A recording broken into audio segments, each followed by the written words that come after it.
Muy bien, vamos a empezar la clase de la primera cardiopatía cianógena. Entonces, vamos a hacer referencia a la tetralogía de Fallot. Desde el punto de vista de la incidencia, podemos decir que es una cardiopatía frecuente y puede representar más o menos entre el 11 al 13% de todas las cardiopatías congénitas. Es la cardiopatía congénita cianógena más frecuente después del primer año de vida. Entonces, podemos suponer por este comentario que estamos haciendo que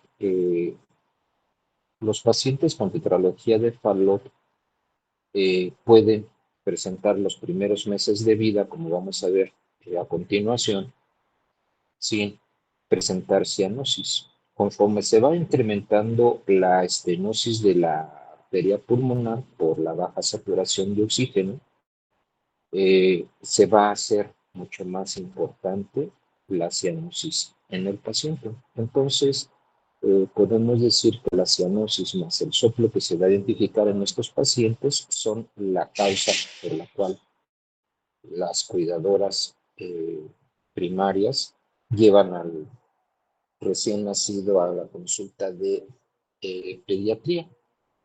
Entonces, eso es importante comentar. ¿Cuáles son los componentes de la tetralogía de Fallot? Aquí, como estamos viendo en la diapositiva, vean ustedes los componentes que vamos a hacer referencia. Marcado con el número 5, estamos identificando lo que es la arteria pulmonar. Vean ustedes cómo el infundíbulo pulmonar, o sea, lo que es la salida del ventrículo derecho hacia la arteria pulmonar, tiene ese estrechamiento significativo. Entonces, el primer componente que estamos describiendo es la estenosis de la pulmonar. El siguiente componente va a estar dado por la repercusión hemodinámica que genera ese estrechamiento infundibular de la pulmonar. Con esto quiero darles a entender que esta cardiopatía congénita por la estenosis de la pulmonar infundibular va a generar un aumento de la poscarga del ventrículo derecho. O sea que va a haber cierto impedimento al vaciamiento del ventrículo derecho a la arteria pulmonar. Esta sobrecarga de presión o sobrecarga sistólica o de poscarga, ¿qué tipo de hipertrofia va a generar, jóvenes, en este ventrículo? Concéntrica. Una hipertrofia concéntrica del ventrículo derecho. Entonces ese sería el segundo componente de la tetralogía de Fallot. Podemos nosotros ubicar que básicamente la aceptación de los ventrículos está dada por lo que son los cojinetes endocárdicos, por lo que es el balonamiento de los ventrículos con la consiguiente formación del septo muscular, y la tercera porción es los cojinetes a nivel del tronco cono. Debemos de tomar en cuenta que este tronco cono, que va a dar lugar a lo que es la arteria pulmonar y la aorta, tienen que girar de forma en espiral, de tal forma de que la arteria pulmonar quede anterior y la aorta quede posterior a esta. Y asimismo tiene que coincidir el, eh, la cresta troncoconal que se va a estar generando, estas crestas troncoconales y el giro, tienen que ser muy precisos para que de esta forma el septum interventricular quede alineado totalmente y se genere esa división tanto de los ventrículos como de la arteria pulmonar y la aorta. Entonces, el defecto en esta septación a nivel del tronco cono y el giro es el que se encuentra relacionado a esta estenosis secundaria de la pulmonar y a lo que es el siguiente componente de la tetralogía de Fallot, que es el cabalgamiento de la aorta. Vean ustedes marcado con el número 6, cómo lo que es la aorta está prácticamente montada, si lo podemos decir así, exactamente sobre el septum interventricular. Y entonces, por lo tanto, vean ustedes que esa falta de giro y un tanto la coincidencia precisa de septum membranoso o el septum, básicamente el septum troncoconal, va a generar el cuarto componente de la tetralogía de Fallot, que es la comunicación interventricular. Entonces, con esto estamos haciendo referencia a los diferentes componentes de forma de resumen de la tetralogía de Fallot. Estenosis pulmonar infundibular, destroposición de la aorta, o sea que no giró de forma adecuada el tronco cono, que genera por lo tanto el cabalgamiento de la aorta, la hipertrofia ventricular derecha, que ya comentamos cuál sería la fisiopatología, y la comunicación interventricular de tipo membranoso.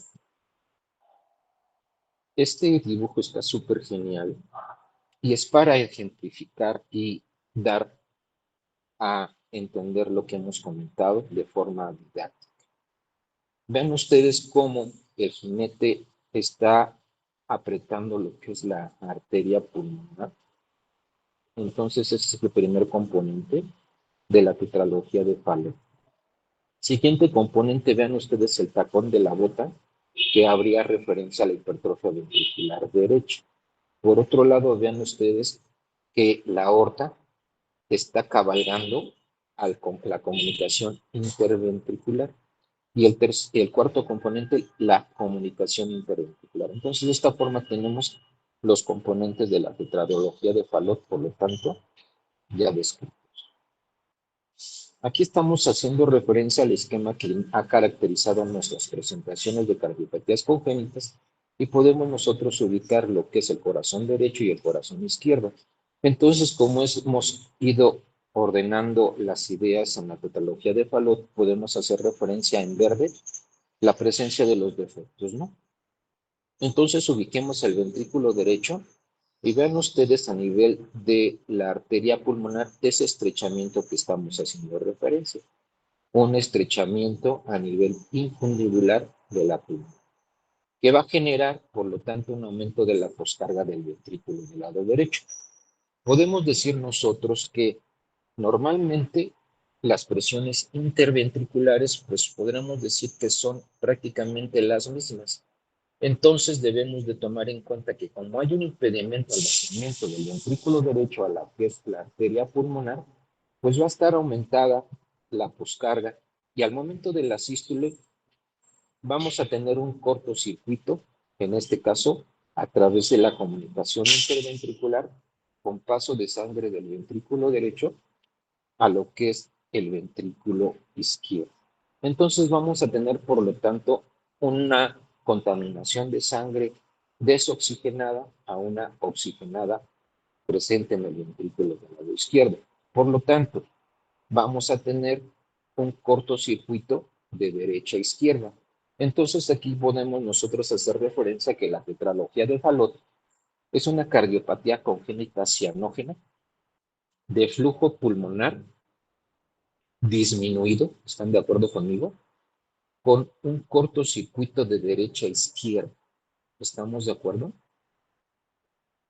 ¿Comentarios? No, doctor, todo chido, todo bien. Ok, perfecto. Entonces tenemos de esta forma la explicación del por qué el paciente va a presentar cianosis desde etapas muy tempranas de la vida. Entonces, y también pues ya estamos dando los componentes de la tetralogía de Fallot, que por los esquemas que hemos manejado pues queda bastante entendible, ¿no? Entonces, estamos haciendo referencia a que la estenosis pulmonar puede ser tan severa, que incluso vean ustedes, podemos tener hasta atresia de la pulmonar. O sea, puede haber casos muy extremos en los cuales incluso, ¿sí?, tengamos ausencia de la válvula pulmonar. Y entonces ustedes decir, oiga, entonces, ¿cómo se está llevando a cabo el cortocircuito o el paso de sangre? Vean ustedes el paso de sangre de sistémico hacia la pulmonar, si está ausente la arteria pulmonar, o sea, la válvula pulmonar. Pues aquí es donde habíamos platicado cuando vimos persistencia de conducto arterioso, que en situaciones muy extremas se requiere la persistencia de un conducto arterioso para la vida de un paciente. Si están de acuerdo, si hubiera ausencia de la pulmonar, de la válvula pulmonar, pues entonces no habría forma de oxigenar la sangre. Y entonces es la forma de la participación de un conducto arterioso persistente para poder dar cavidad a que el paciente pueda sobrevivir al nacimiento. Entonces, esta es una de las condiciones o uno de los ejemplos que habíamos comentado de cardiopatías congénitas dependiente de conducto arterioso. Si se cierra el conducto arterioso, obviamente sería incompatible con la vida del paciente. Entonces, ese es el caso y estoy comentando un caso extremo, ¿no? Entonces, tenemos además de que vamos a tener baja oxigenación a nivel sistémico por el cortocircuito de derecha a izquierda. Esa baja oxigenación va a condicionar alteraciones de crecimiento y desarrollo en los pacientes, ¿sí? Muy bien. Entonces, tenemos aquí, hablando de la fisiopatología, aunque ya más o menos la fuimos entendiendo durante esta introducción, aquí nuevamente el dibujo en relación a los componentes de la tetralogía de Fallot, que ya ahorita con toda esta introducción ustedes ya pueden ubicar. Vean ustedes la estrechez de la válvula pulmonar o estrechamiento a nivel infundibular, como le dije, en situaciones extremas hasta puede haber ausencia de la pulmón.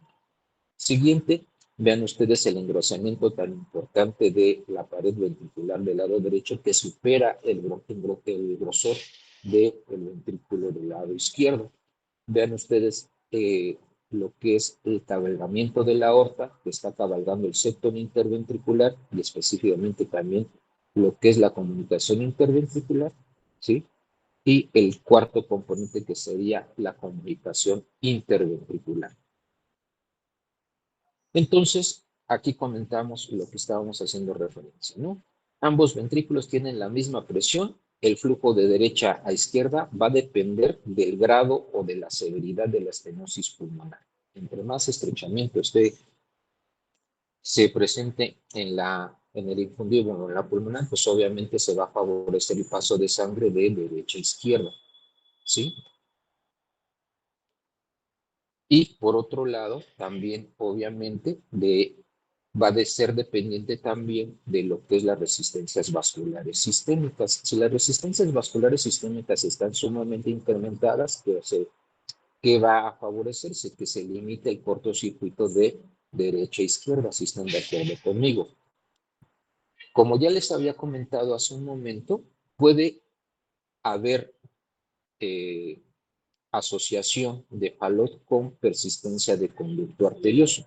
Esto básicamente es en situaciones en las cuales hay una estenosis de la pulmonar o infundibular o ausencia de la pulmonar que obligatoriamente esté condicionando la persistencia de un conducto arterioso. ¿Alguna duda con respecto a esto que acabo de comentar o que hemos comentado?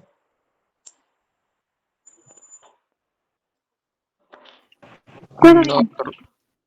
Perfecto, gracias.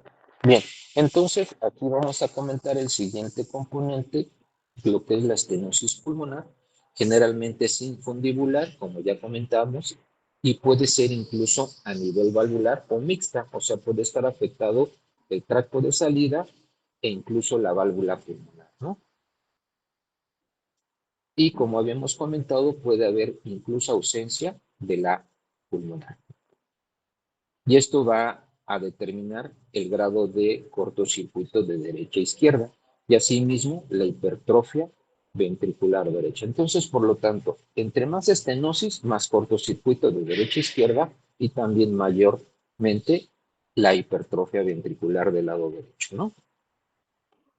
¿Cuál va a ser la presentación clínica en los pacientes?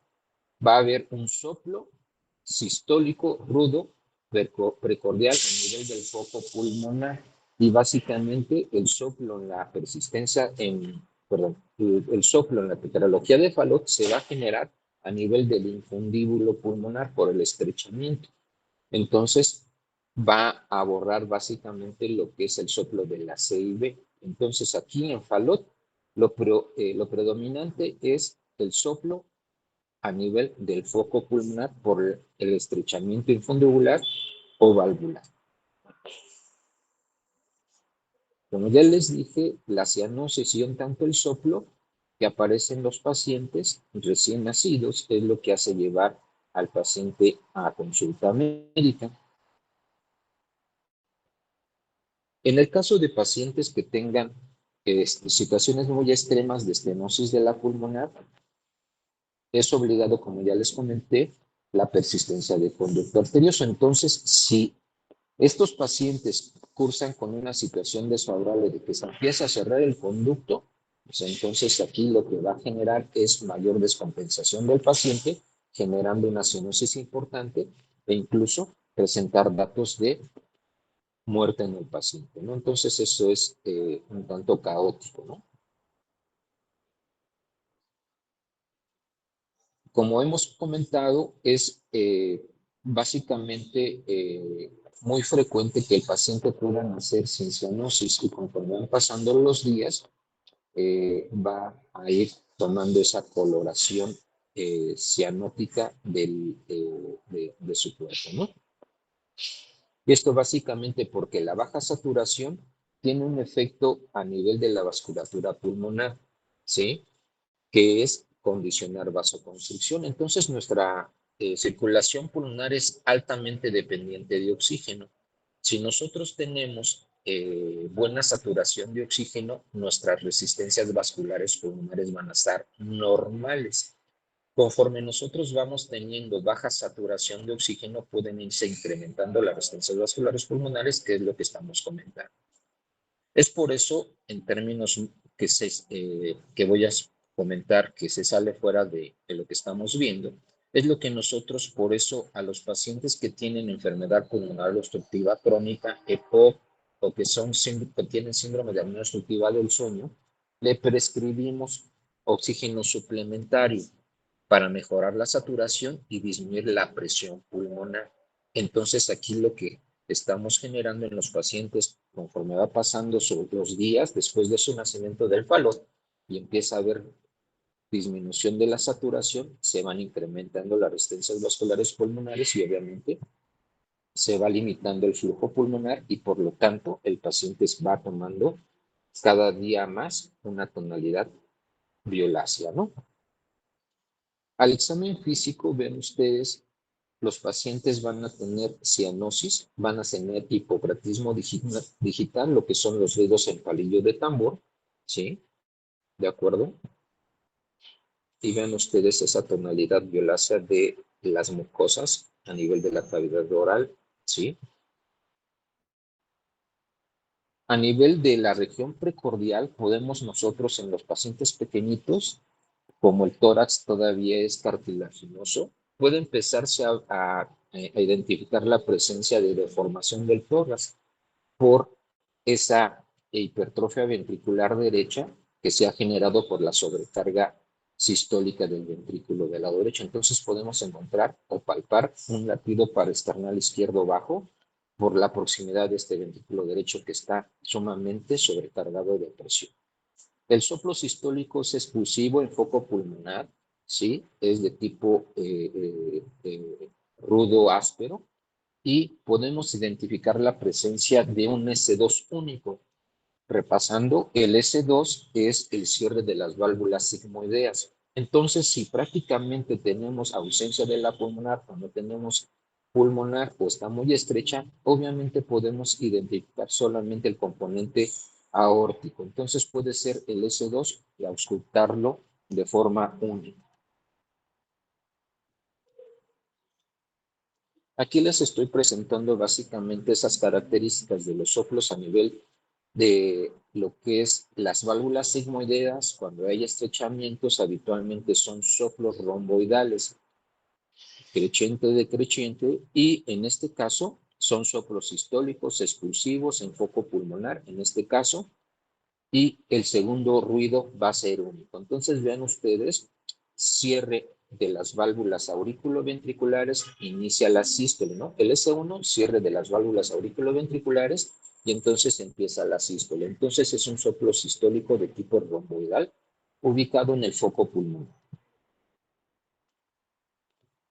Como hemos visto en todas las cardiopatías congénitas, entre más estrecho sea, en este caso, el tracto de salida, más intenso va a ser el soplo, ¿de acuerdo?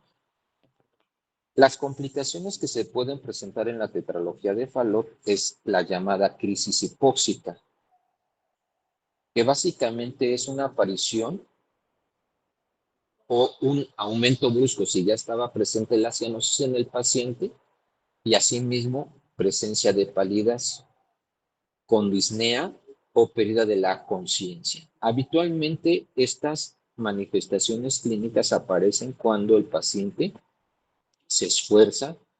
En el caso de los niños empiezan a llorar, ¿sí? Entonces se está generando un incremento del gasto cardíaco, y obviamente esto es imposible mantenerlo de forma adecuada por el estrechamiento infundibular, y entonces por lo tanto empieza a haber baja saturación a nivel de los tejidos, empieza a haber cierta hipoxia tisular, y esto va a favorecer acidosis láctica y todo esto que conlleva la hipoxia, ¿sí?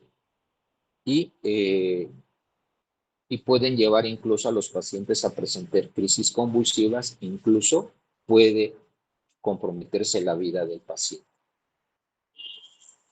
Entonces, como ya comentamos, puede aparecer tras el llanto o la maniobra de Valsalva, que va a incrementar las resistencias vasculares sistémicas, y por lo tanto vamos a tener un incremento de las resistencias vasculares a nivel de la pulmonar, y vamos a tener una disminución de la oxigenación. Ven ustedes cómo es el instinto de supervivencia del ser humano. Automáticamente los pequeñines, cuando sienten que como que se empiezan a tener sofocación, un tanto hasta tener fatigabilidad, y sienten que va a comprometerse su vida, automáticamente adoptan esta posición de encunclillamiento.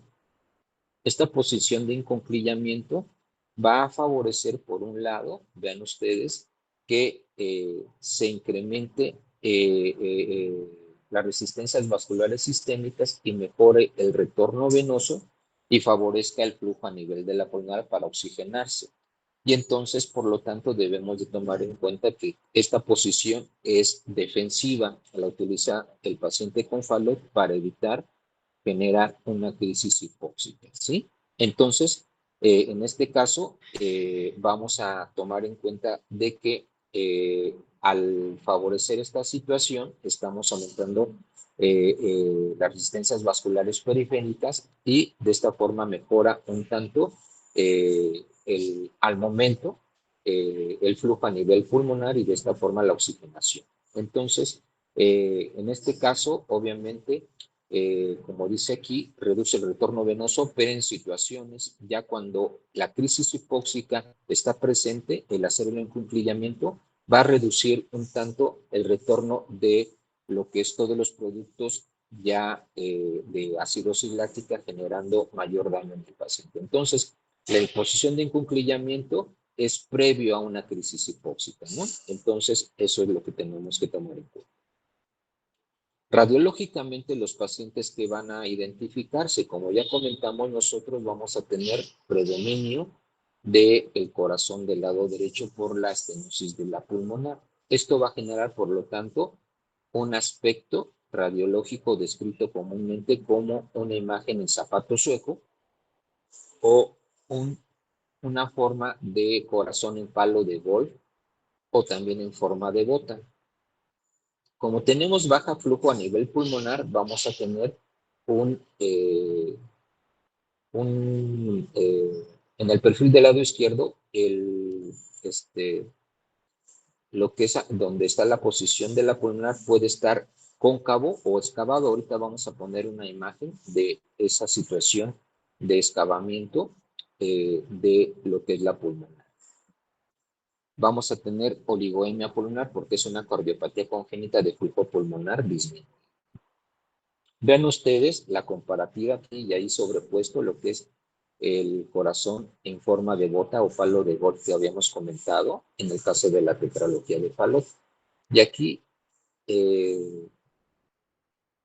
ya no apareció, pero básicamente voy a regresarme. Ven ustedes aquí, en esta parte donde está ubicada lo que es la pulmonar, imaginen cómo, bueno, más bien está formado como un ángulo a nivel de donde está la pulmonar, y esto es como si hubieran sacado una rebanada de pastel, ¿sí? Por eso habla de excavamiento, y eso básicamente porque hay muy poco flujo a nivel pulmonar. Entonces, vamos, ya con esto ustedes pueden suponer que en los pacientes que tienen tetralogía de Fallot, pues obviamente en el electrocardiograma que vamos a tener, pues la hipertrofia, ¿no? La hipertrofia ventricular del lado derecho, ¿sí? Con eje eléctrico desviado a la derecha por la misma hipertrofia. Podemos encontrar bloqueo de rama derecha completo o incompleto y podemos por la misma baja oxigenación tener latidos adelantados o extrasístoles ventriculares debido a esto. Ven ustedes aquí, le estoy dando zoom a lo que es las precordiales derechas, lo que es B1, B2 y B3. Se dan cuenta cómo hay ondas R muy grandes, que normalmente esperaríamos ondas R pequeñitas. R pequeñitas en un electrocardiograma normal. Entonces vean esas sorprendentemente R sumamente altas en las precordiales B1, B2, B3 y por otro lado el componente de sobrecarga sistólica está dada por las ondas T, ¿sí? Invertidas. Ondas T invertidas y un poquito infradesnivel del ST nos habla de la sobrecarga sistólica del ventrículo del lado derecho. Y vean ustedes, no sé si se alcance a ver, en B1 sí se ve que hay como un escaloncito en la onda R. Eso habla de ya la incipiencia de estar presentando lo que es el bloqueo de rama derecha en el paciente, que ya tiene una sobrecarga importante ese ventrículo que puede empezar a dilatarse después de haber estado con una hipertrofia de tipo concéntrico. Los neonatos que tienen una tetralogía de Fallot muy severa, no muy severa como lo es la estenosis de la pulmonar o linfoundibular, sino es muy importante, puede darse chance al paciente de que aumente peso y todo esto y mejore su situación para poder llevarlo a corrección de la tetralogía de Fallot. Entonces, estos ameritan una vigilancia cardiológica periódica para evaluar su situación. Tratamiento médico. Hablando de crisis hipóxicas, se tiene que dar, es una situación de urgencia si se presenta una crisis de hipóxica en un paciente porque lo puede llevar a la muerte. Entonces al paciente se le tiene que dar oxigenoterapia, ponerle en la posición de encunclillamiento que estábamos comentando, o sea, una posición genopectoral. Tenemos que mejorar un tanto el estado de agitación en el paciente y relajación en el paciente para de esta forma mejorar la oxigenación a nivel sistémico y disminuir la presión a nivel pulmonar, mejorando el flujo, utilización de corrección de la acidosis que puede estar presentando el paciente y vasopresores. Los vasopresores básicamente es para aumentar las resistencias vasculares sistémicas y favorecer el flujo a nivel de la pulmonar. Entonces, para que no genere esta duda, antes de que el paciente entre en crisis hipóxicas, adopta la posición genopectoral y entonces ahí no está teniendo crisis hipóxica. Entonces, en el momento de que el paciente se siente como que se va a poner mal, o sea, es la sensación, el instinto de supervivencia en el paciente pediátrico. ¿Sí? Está jugando, imagínense, ¿no? Con sus amiguitos y de repente siente que se va a sentir, que empieza a sentirse mal, inmediatamente adopta el encrucijamiento. Automáticamente mejora el retorno venoso y aumenta resistencias vasculares periféricas. Entonces, de esta forma, se limita el cortocircuito ¿sí? Y favorece el flujo a nivel pulmonar. Y en el caso de el paciente que tiene ya la crisis hipóxica, que está convulsionando, en estos pacientes se da el tratamiento para la acidosis y el encunquillamiento es para evitar que siga regresando todos los productos de acidosis láctica a nivel central. Entonces, son dos situaciones completamente distintas para que no nos confundamos, ¿de acuerdo? Bien. En el caso de el tratamiento quirúrgico, aquí se me barrió, doy zoom, eh, corrección total, se debe llevar a un paciente a corrección total de Fallot cuando hay cianosis importante y o progresiva o los pacientes están presentando frecuentemente crisis hipóxicas, porque esto lo puede llevar a la muerte en una de esas. Entonces, aquellos pacientes sin síntomas, la corrección, como ya comenté, podría ser electiva, entonces podemos esperar que el paciente aumente su peso, etcétera, y crezca un poquito más para de esta forma llevarlo a cirugía a la edad más o menos de 3 a 6 meses. Y entonces, como ya ustedes pueden imaginarse, la corrección básicamente es que en la parte superior izquierda de la diapositiva estamos viendo cómo el cirujano en el dibujo está explicándonos que está haciendo una resección a nivel de lo que es el tracto de salida, o sea, lo está ampliando y entonces está corrigiendo la estenosis de la pulmona. Si ustedes te preguntan, doctores, pero si hubiera atresia o estenosis de la pulmonar importante, pues obviamente puede incluso hasta ponerse un tubo con una prótesis valvular pulmonar para ampliar totalmente el defecto y mejorarlo. En el caso de la comunicación interventricular, vean ustedes lo que se hace en este caso es colocar el parche para el cierre del defecto del septum interventricular, corrigiendo la C y B, y por otro lado, aquí en esta parte inferior, está abriendo la arteria pulmonar, y en el caso de el estrechamiento importante de la pulmonar, aquí con el bisturí está ampliando lo que es la válvula pulmonar, ¿no? Entonces, al corregir estos defectos infundibulares o la estenosis y la C y B, prácticamente el paciente está con una corrección completa del falo.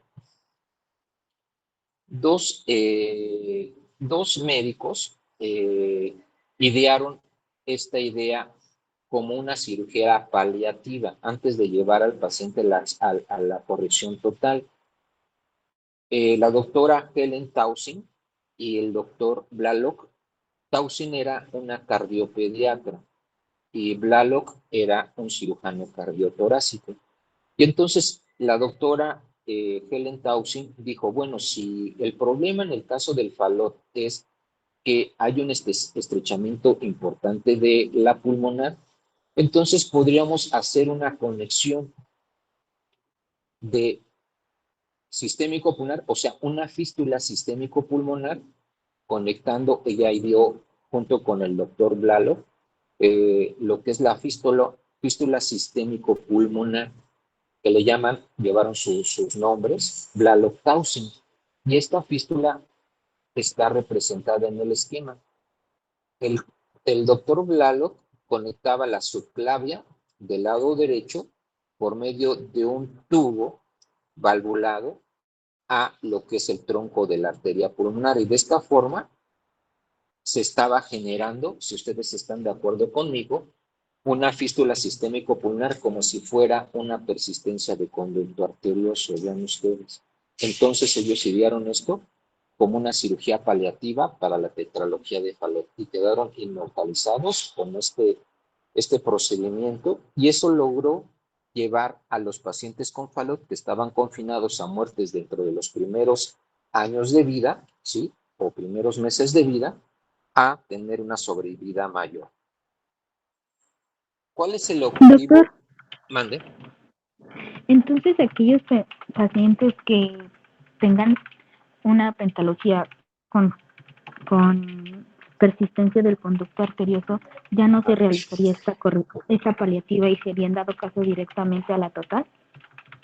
Aquí básicamente debemos de tomar en cuenta que en el caso de que tuvieran persistencia de conducto arterioso tenemos que analizar la situación del paciente, porque puede ser que tenga efectivamente la pentalogía de Fallot en este caso, pero tomar en cuenta de que puede ser que la PSA esté compensando al paciente. Entonces podemos decir que en este caso, obviamente, si tú ya estás sospechando y estás identificando estas alteraciones, ver la situación hemodinámica del paciente y obviamente se tiene que corregir. A pesar de que esté compensado con el conducto arterioso, puede ser que a la larga el paciente pueda empezar con datos de complicaciones como de falla del ventrículo derecho y entonces no puedes arriesgarte. Entonces al paciente te lo tienes que llevar a corrección, sí o sí.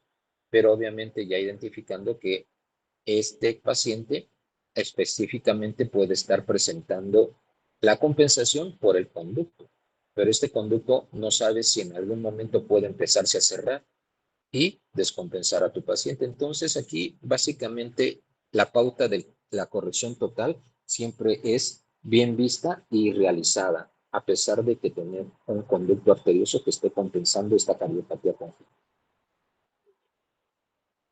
Muchas gracias. Sí, con gusto. Entonces, ¿cuál va a ser el objetivo de la cirugía?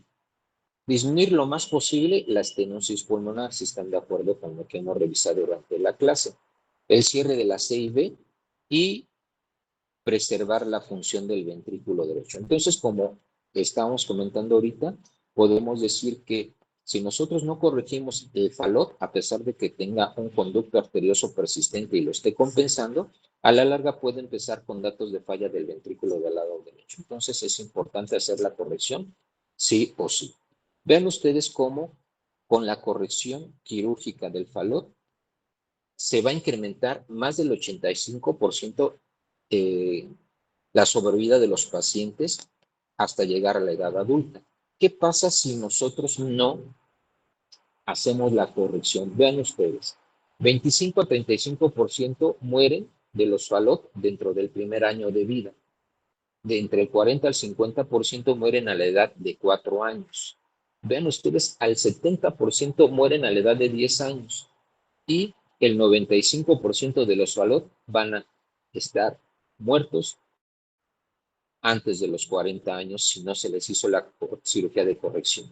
Por la contraparte, como ya comentamos, si tú lo corriges, la sobrevida del paciente puede ser del mayor al 85% para la edad adulta. Entonces, como ya volvemos a reafirmar lo que hemos platicado hace un momento, o sea, operarlos de sí o sí. Y de esta forma vemos pacientes actualmente en la consulta, Fallot de 45, 50, 60 años, posoperados de corrección total del Fallot. Entonces, es un garbanzo de a libra ver pacientes Fallot no operados a la edad de 45 años. Prácticamente, si nos llega uno de esos, incluso es para publicación.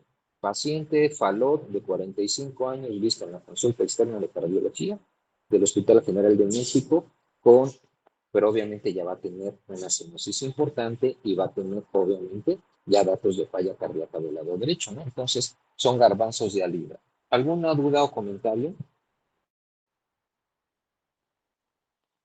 No, el momento, doctor, muchas gracias. Con todo gusto. ¿Cómo vamos de tiempo? Son las 7:47. 7:47. Muy bien, entonces vamos a dejarlo aquí. La clase de Fallot. Vamos a ver ya de mañana transposición de grandes vasos para poder terminar el bloque de cardiopatías congénitas. ¿Dudas o comentarios? No, doctor, creo que todo bien. Perfecto. Oiga, una pregunta, ¿cómo les está yendo en la rotación? La verdad, bien, doctor. Perfecto, excelente. Pues ahí vamos en contacto. Sí, vean ustedes que lo que hemos visto en clase sí lo van a ir retomando durante la consulta. Son casos que son muy frecuentes de hipertensión arterial sistémica, casos de falla cardíaca es muy frecuente y no tan frecuente cardiopatías congénitas, pero de repente sí se cuelan algunos pacientes con cardiopatías congénitas a la consulta. Entonces, estudiar mucho y cuídense mucho. Buenas tardes. Muchísimas gracias, doctor, que le vaya bien. Les iba a comentar algo. Creo que ya se puso en contacto con con las jefas de grupo de ambos grupos. El doctor Vidal al día de ayer terminó la doctora Catherine León con la clase de hipertensión arterial sistémica y están ya